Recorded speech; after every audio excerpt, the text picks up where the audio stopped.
Here's how to install a Rain-X weather beater blade on a small pin type arm. First, remove the pre-installed adapter by partially rotating the back part of the adapter up and then pushing it forward. The adapter should pop off. Next, remove the adapter from the package. To install the adapter on the wiper blade, orient the adapter so that the end with the tab is on the side of the wiper blade with the smaller hole. Then align the center channel of the adapter with the cross pin of the wiper blade. Next, push firmly until the adapter clicks into place.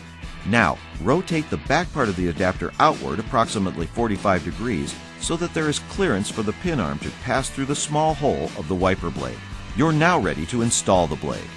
After you've removed the old wiper blade, make sure the wiper arm is in the up position.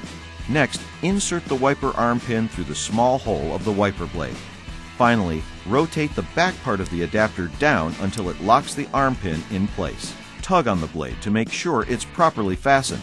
Lower the arm gently onto the windshield. It's that simple. You're done.